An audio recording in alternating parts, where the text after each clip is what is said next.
दोस्तों, आज मैं आपको सुनाने जा रहा हूं अपनी मंडली की सदस्य सबाहत आफरीन की लिखी कहानी कहो ना अम्मी। दिल की रुत बड़ी तेजी से बदलती है। मन के भीतर का मौसम बाहरी मौसम से कितना अलग होता है। इस वक्त छत पे ठंडी हवाएं चल रही थीं। नीला आसमान सितारों से लिपटा हुआ था, जैसे किसी दुल्हन ने चमकीले गोटे से सजी ओढ़नी ओढ़ रखी हो। मैं छत पर लेटे हुए चमकते चांद तारों को देख रही थी। नाराजगी भरे मन में हूक सी उठ गई। आंखों के किनारे भीगने लगे। अम्मी से बहस करके, उनसे लड़ाई करके तबीयत और ज्यादा बोझिल हो गई थी। जैसे जैसे मैं बड़ी हो रही थी, अम्मी से लड़ना जाने क्यों बढ़ता जा रहा था।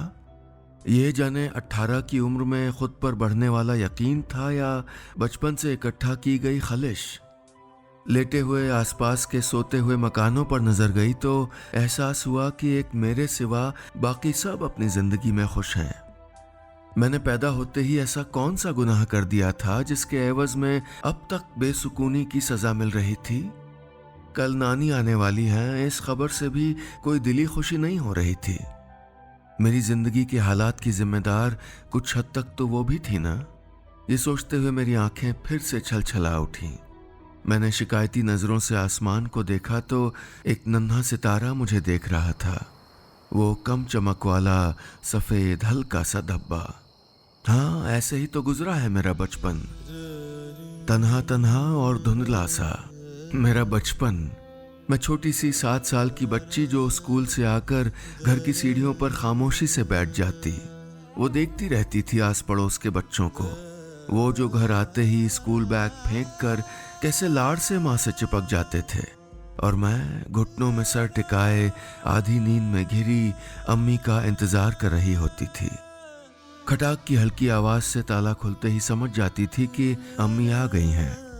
वो ज्यादा बोलती नहीं थीं, या यूं कह लें हिसाब से बोलती थीं। मैथमेटिक्स की टीचर थी ना, असल जिंदगी में भी थोड़ा कैलकुलेटिव हो गई थीं। अरीबा, अंदर आओ। ये 3 लफ्ज रोज सुनते हुए जैसे मेरी आदत हो गई थी। मैं उनके चेहरे की तरफ देखती जहां पसीने की बूंदें झिलमिल कर रही होती। अम्मी और ज्यादा प्यारी लगने लगती। मैं क्यों नहीं हूं इनकी जैसी? मैं पापा जैसी क्यों हूं? ये सवाल अक्सर मेरे छोटे से जहन में तैरने लगता जब नानी अक्सर कहा करती थी, अरीबा हूँ बहू अपने पापा पे गई है। पापा। मैं पापा जैसी दिखती थी, उनसे सिर्फ इतना ही रिश्ता था मेरा। इससे ज्यादा का मेलजोल नहीं था हमारा। साल 6 महीने पर वो आते थे, सिर्फ 2-3 रातों के लिए। पापा जब तक रहते मैं अम्मी का पल्लू थामे उनके पीछे लगी रहती। उनकी बड़ी बड़ी सुर्ख आंखों में मुझको खौफ आता था। अम्मी भी उनसे कम कम बात करती थी। शायद मेरी तरह वो भी डरती हों, लेकिन क्यों? ऐसे कई सवाल मेरे इर्द गिर्द घूमा करते थे। पापा हमारे साथ क्यों नहीं रहते? मेरे पापा सबके पापा जैसे क्यों नहीं हैं? अम्मी और पापा आपस में हंसते बोलते क्यों नहीं? जैसे बारिश की नन्ही बूंदें जमीन पर बिखरने से पहले उम्मीदों से भरी होती हैं, ठीक वैसे ही मेरी जिंदगी में खूबसूरत पुरुम्मीद लम्हों की कमी नहीं थी। उस साल भी नवंबर का गुलाबी महीना खिले हुए फूलों की शक्ल में आंगन में उतर चुका था। मुझे इस सर्द मौसम का बेसब्री से इंतजार करना अच्छा लगता था। यही वो महीना था जब मैं अम्मी की गोद में आई थी। 15 नवंबर का ये दिन मेरे लिए बेहद खास था। इस दफा मैं 10 साल की पूरी होने वाली थी। उस दिन इत्तेफाक से स्कूल की छुट्टी थी। अम्मी सुबह से एहतमाम में लगी हुई थीं। मेरी पसंद की फिरनी, शीर खुरमा और पुलाव बना था। कम कम बोलती हुई अम्मी के हाथ तेजी से चल रहे थे। सारे इंतजाम मेरे लिए हो रहे थे। मैं स्पेशल हूँ, ये एहसास कितना खुशनुमा होता है ना। हल्की ठंड को समेटे हुए शाम घेराई थी। छोटी सी मेज पर केक रखकर अम्मी ने मुझे करीब बुलाया और माथे को चूम कर मुझे सीने से लगाए कुछ कहने लगी। बेरब्त महीन धागे जैसे जुमले। यकीनन वो दुआएं रही होंगी। मैंने जैसे खुद से कहा, आज मुझे अम्मी से खूब सारी बातें करनी हैं। अपने वो सारे सपने बताने हैं जो मैं देखा करती हूँ। अम्मी के सीने से लगी मैं सोच रही थी कि दरवाजे पर दस्तक हुई। अरे इस वक्त कौन आ गया होगा? मैंने उलझ कर अम्मी को देखा। तुम्हारे पापा होंगे, कहते हुए अम्मी ने दरवाज़ा खोल दिया। ओ पापा। जाने क्यों पापा को देखकर मेरे भीतर उदासी पसर गई। पापा क्यों आ गए? ये सब क्या तामझाम फैला रखा है? पापा की सर्द निगाहों में बेजारी साफ महसूस हो रही थी। अम्मी ने संजीदगी की चादर सर से पैर तक ओढ़ ली। बोली, अरीबा का बर्थडे है इसलिए थोड़ा इंतजाम कर लिया था। एक खामोशी फैल गई थी। घुटन भरी चुप्पी के दौरान खाना खाया गया। मुझे पापा का आना अखर रहा था, इसलिए अम्मी से थोड़ी नाराजगी दिखाते हुए कमरे में आकर लेट गई। कुछ देर तक अम्मी चीजें समेटती रहीं। उनके चलने की आवाज आती रही। मेरे बेड के पास आकर रुक गईं, कंबल सही किया, मेरा माथा सहलाया और मुझे सोने की ताकीद करते हुए वापस चली गईं। उनका दूसरे कमरे में जाना मुझे अच्छा नहीं लग रहा था। काफी रात बीत चुकी थी, मुझे नींद आ रही थी। अम्मी पापा से डरती हैं शायद, मगर वो मेरे पास क्यों नहीं सोई? पापा तो बिल्कुल अच्छे नहीं हैं, फिर उनके कमरे में क्यों? उस रात जागते हुए अजीब सा डर लग रहा था। खिड़कियों के हिलते पर्दे रात के अंधेरे में भूत जैसे लग रहे थे। अम्मी को बुलाने की भी हिम्मत नहीं हो रही थी।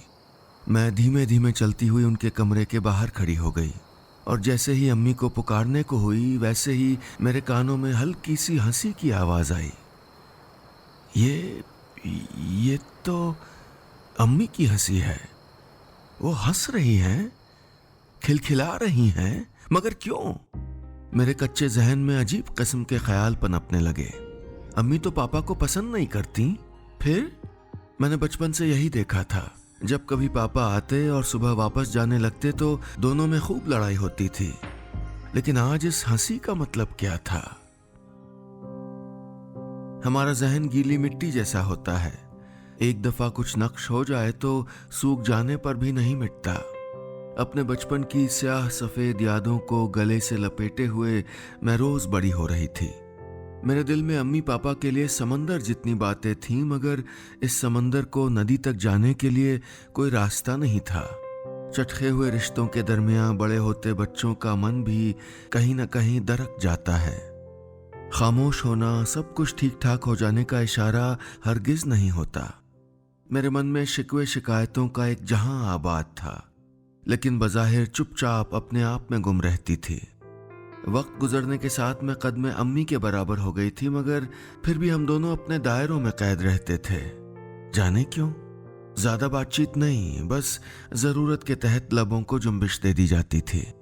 गर्मियों की दोपहर सन्नाटों से ऊबकर और लंबी लगने लगी थी। स्कूल की छुट्टियों में नानी के घर जाने की तैयारी हो रही थी। अम्मी हम दोनों के कपड़े रखते हुए टुकड़ों में नानी की बातें बताती जा रही थीं। मैं बेमन से सुनते हुए सारी तैयारियां देख रही थी। सच कहूं तो अब नानी के घर जाने का मन नहीं करता था।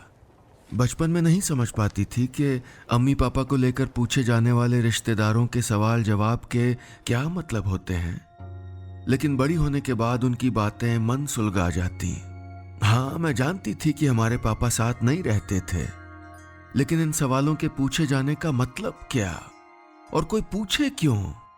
मैंने बैग की जिप बंद करती हुई अम्मी को देखा और कहा, अम्मी, आपने पापा से तलाक क्यों नहीं लिया?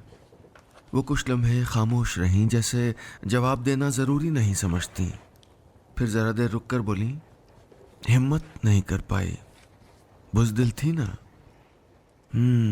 तो अब कर लीजिए। क्या है ऐसे रिश्ते में रहने का जिसका कोई मतलब ही नहीं हो?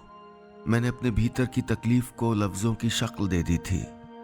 जानती थी कि इस मसले पर बात करना उनको पसंद नहीं था, मगर फिर भी मैं अपनी कुल्हन को रोक नहीं पा रही थी। अम्मी ने मेरी तरफ देखा भी नहीं, जैसे मेरा बातें करना कितना गैर जरूरी लगता था उनको। बैग उठाकर मेज पर रखते हुए वो बोली, जब फैसला करना था तब नहीं कर पाई, अब देर हो चुकी है, वक्त नहीं है। वो दूसरे कमरे में जा चुकी थीं, मुझे अनगिनत सवालों की धूप में छोड़कर। मेरा दिल कर रहा था कि अपने सामने बिठा लूं उन्हें और वो सारी बातें बताऊं जो मैं लोगों से सुनती आई हूं। अम्मी के सीने से लगकर वो दुख महसूस करूं जो उन्होंने कभी बताया ही नहीं, मगर उनके चेहरे की सख्ती जैसे एक दीवार थी जो सामने वाले को अपने दायरे में खड़े रहने को मजबूर करती थी। उस वक्त अम्मी आसमान का एक टुकड़ा दिखती जिन्हें मैं छू नहीं सकती थी। यादें समंदर जैसी होती हैं, डूब जाओ तो वक्त का पता ही नहीं चलता। बचपन से लेकर अब तक कितनी बातें थीं जिन्हें सोचते हुए आधी रात बीत चुकी थी, मगर दिल पर सहे हुए दुख कम नहीं हो रहे थे। ठंडी हवा चेहरे को छूकर जैसे दिलासे दे रही थी। मैंने भीगी आंखें शर्ट की आस्तीन से रगड़कर साफ की और धीमे धीमे सीढ़ियों की तरफ कदम बढ़ाने लगी। आज अम्मी से कैसे बदतमीजी से पेश आई थी मैं। उन्होंने मेरे बैग में पैसे देख लिए थे। ये जान गई थी कि वो पैसे मैंने पापा से लिए थे। अगर ले लिए तो क्या हुआ। आज मैंने पहली दफा यूं चिल्ला के कहा था, आप जरा भी अच्छी नहीं है, आपसे अच्छे पापा हैं, कम से कम वो भले होने का ढोंग तो नहीं करते। अम्मी हैरान होकर मुझे देख रही थी, बगैर कुछ बोले। उनकी चुप्पी देखकर मैं फिर से बोली, पापा ने मुझे पैसे दिए, मैंने ले लिए। ये ऐसी कौन सी बात थी जो मैं आपको बताती, और फिर क्यों बताऊं आपको, आप क्या बताती हो मुझे। वो खाली नजरों से मुझे देखती रही। मेरे लगाए इल्जाम से खुद को संभालते हुए बोली, पैसे देने से जिम्मेदारियों का बोझ उतर नहीं जाता। वो मुझसे छुपा के पैसे क्यों दे रहा है, और वो भी इतने सारे रुपए एक साथ। अरे बा, ये गलत है, आइंदा तुम मुझसे पूछे बगैर पैसे नहीं लोगी। उन्होंने फैसला कुन अंदाज में कहा तो मैं पैर पटकते हुए वहां से चली गई थी।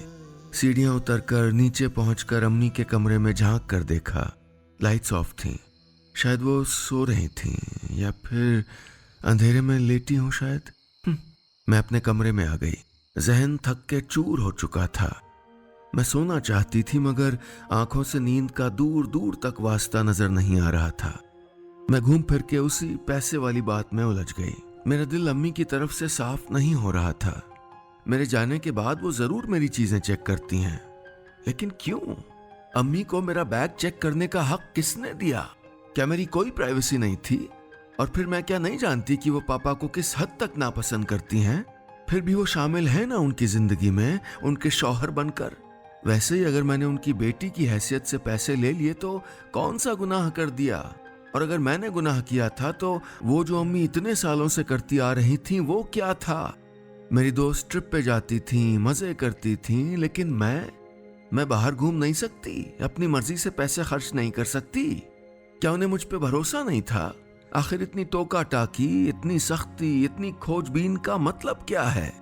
मैं अपना अच्छा बुरा जानती हूँ, मैं 12वीं में हूँ, सब कुछ समझती हूँ। अम्मी जैसी नहीं हूँ। अम्मी जैसी नहीं तो क्या मैं पापा जैसी हूँ? मौका परस्त, सेल्फिश। सोचते हुए मेरे दिमाग में कुछ अटक गया। मैंने खुद को रोका। मैं सेल्फिश नहीं, बिल्कुल नहीं। मेरे दिल दिमाग में इतना जहर भरा था। काश मेरी भी नॉर्मल सी जिंदगी रही होती, बाकी लड़कियों की तरह बेपरवाही से भरी। सुबह की उजली धूप खिड़कियों के सहारे कमरे में उतर चुकी थी। किनारे की तरफ सिमटे पर्दों पर धूप के टुकड़े हवा से कांप रहे थे। गुजरी हुई रात याद बनकर आंखों में सिमट आई। अम्मी क्या कर रही होंगी? दिल का चोर मुझे अम्मी से नजरें नहीं मिलाने दे रहा था। मैं लाख अपनी जगह सही थी, बहस में लॉजिक्स देकर अपनी बात रखती थी, मगर अम्मी भी गलत कहाँ थीं? मेरा मन जानता था अम्मी भले ही अपनी बात शेयर ना करें, मगर उनकी न कही हुई बातें भी मुझ तक पहुंच ही जाती थीं। ये और बात है कि न जाने क्यों मैं इन दिनों चिढ़ जाया करती थी। क्या मैं एहसास से कमतरी या हीन भावना का शिकार हो रही थी? दोस्तों की भरी पूरी फैमिली देखकर मुझे अपनी कमी कचोटने लगती थी। पापा से कभी करीब रही नहीं, और वो जो धुंधला सा रिश्ता था वो भी जैसे दम तोड़ रहा था, खत्म हो रहा था। न जाने क्यों इधर अम्मी से भी दूरी बढ़ने लगी थी। मैं रोज की तरह तैयार होकर कॉलेज जाने के लिए कमरे से निकली, फिर चोर नजरों से अम्मी को ढूंढने लगी। इसी वक्त वो भी स्कूल जाने के लिए निकलती थी, मगर आज बाकी दिनों की तरह जल्दी निकलने वाली हड़बड़ाहट नहीं थी। वो किचन में नाश्ता बना रही थी। अरीबा, नाश्ता करके जाना। अम्मी की आवाज सुनते ही मैं फरमाबरदार बच्ची की तरह डाइनिंग चेयर खींचकर बैठ गई। जरा सा उनकी तरफ देखा। चेहरा रोज की तरह चमक नहीं रहा था। उनका कुम्हलाया चेहरा देखकर मुझे एहसास जुर्म ने घेर लिया। मैंने मेथी का पराठा कुतरते हुए कहा, आप नहीं जाओगी क्या? जानते हुए भी मैंने पूछा, जिससे बातों की एक रब्त जुड़ जाए और रात वाले माहौल का असर कुछ कम हो जाए। उसके निशान अब भी हम दोनों की आंखों में थे। मेरे उस छोटे से सवाल पर अम्मी ने इनकार में सर हिलाया। बोली, नानी आ रही है ना, इसलिए नहीं जा रही हूँ। ओफो, मेरा जहन कितना उलझा रहा कि याद ही नहीं रहा कि नानी आ रही हैं। क्या करूँ, कॉलेज ना जाऊँ? मैं सोचने लगी, फिर बैकपैक उठाकर बाहर निकल आई। गेट खोलते हुए चारदीवारी पर नजर गई। दीवार में काफी दिनों से दरार आ गई थी और उस जरा सी जगह से एक नन्हा पौधा निकल आया था। मैं उसे छू कर देखने लगी। हरी ताजी पत्तियां हथेलियों में भर गईं। इस सख्त सीमेंट की दरार से नई जिंदगी का पैदा होना कितनी बड़ी बात है। मैं वापस मुड़ गई। आज नानी आ रही हैं, मुझे नानी से सारी बातें पूछनी चाहिए। हमारी बेतरतीब जिंदगी के धागे उनसे जरूर जुड़ते होंगे। आखिर वो मेरी अम्मी की माँ है। वही बता सकती हैं कि उनकी बेटी यानी मेरी अम्मी जबरदस्ती इस रिश्ते में क्यों है। मेरे कोई दादी बाबा क्यों नहीं हैं? अम्मी ने आज तक कुछ नहीं बताया, लेकिन अब मुझे सारी बातें जाननी हैं। खामोश दरख्तों से सवालों के जवाब नहीं मिला करते। वो तो बस धूप की तपिश सहकर दूसरों को साया देते हैं। मगर इंसान खामोशी की जबान समझना ही नहीं चाहता। उसे लफ्जों में गूंथे जवाब की जरूरत होती है। दिल पर सहे गए दुखों का हिसाब मांगना चाहता है। मैं नानी के पास लेटी हुई उनसे वो सब सुनना चाहती थी जिस पर अम्मी की खामोशी ने पर्दा डाल रखा था। आखिर हमारी बिखरी हुई जिंदगी कहीं न कहीं उनसे भी तो जुड़ी थी ना। वो माँ थी, उन्हें अपनी बेटी के दुखों का इल्म तो होगा ना। मुझे नहीं मालूम, कुछ सवाल मरते दम तक सवाल की सूरत अख्तियार किए होते हैं। उनका जवाब दरअसल जवाब के खाके में फिट नहीं होता। नानी का झुर्रियों वाला चेहरा कुछ और सिकुड़ गया। वो हारे हुए अंदाज में बोली, मेरी बेटी भोली थी, मासूम, प्यार कर बैठी तुम्हारे पापा से। न जाने कब और कैसे दोनों की मुलाकात हुई। तुम्हारे पापा ठेकेदार थे, कभी इस शहर कभी उस शहर। दोनों की मुलाकातें बढ़ने लगीं। हम लोगों को मालूम हुआ तो नानी अम्मी पापा से प्यार करती थीं। मैं तो इसी बात पे अटक गई। कितनी हैरानी वाली बात थी। प्यार होने के बावजूद ये दूरी, ये ठंडा रिश्ता। नानी चुप रही, फिर आगे बोली, जब दोनों को मिलने से रोका जाने लगा तो एक दिन चुपचाप इन दोनों ने शादी कर ली। पहले तुम्हारी अम्मी ने सबसे छुपाया, लेकिन फिर धीरे धीरे मालूम हो गया। नानी फिर से चुप होकर शायद उन बीते दिनों को याद करने लगी। तुम्हारे पापा उसे साथ ले जाने से कतराते थे। मेरी बच्ची की बार बार जिद पे एक दिन उसने ये राज खोला कि उसकी पहले से शादी हो चुकी थी। ये उसने दूसरी शादी की थी। बिना बताए 2 औरतों की जिंदगी खराब कर दी। मुझे कोई झटका नहीं लगा नानी की बात सुनकर। पापा से इस गैर जिम्मेदाराना रवैये की उम्मीद थी मुझे। बचपन से आधी अधूरी बातें सुनती आई थी अम्मी अब्बू को लेकर। बस आज साफ साफ मालूम हुआ था। मैं उस आदमी के बारे में सुन रही थी जो हम सब के दुखों के लिए जिम्मेदार था। मेरी निगाहों में लड़की सी अम्मी का चेहरा घूमने लगा जिसने इतना बड़ा धोखा खाया था। नानी के सफेद दुपट्टे की किनारी थामे हुए मैं बोली, इतना सब मालूम होने के बाद अम्मी ने तलाक क्यों नहीं लिया? बिना वजह इस रिश्ते को क्यों ढोती रही? न चाहते हुए भी मेरा लहजा तीखा हो गया। नानी खामोश हो गई, फिर बोली, वजह तुम थी, तुम्हारी वजह से तलाक नहीं लिया।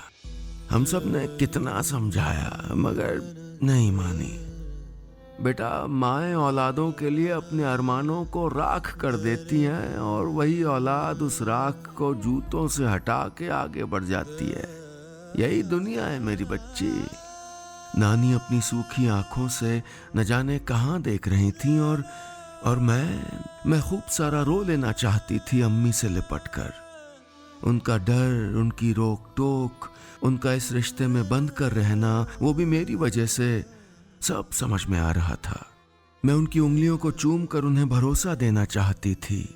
उन्हें वो नन्हा पौधा दिखाना चाहती थी जो बारीक दरार से बाहर निकल आया था। मेरे कदम मम्मी के कमरे की तरफ बढ़ते जा रहे थे। दुख एक दूसरे को गले लगाने के लिए आवाज दे रहे थे।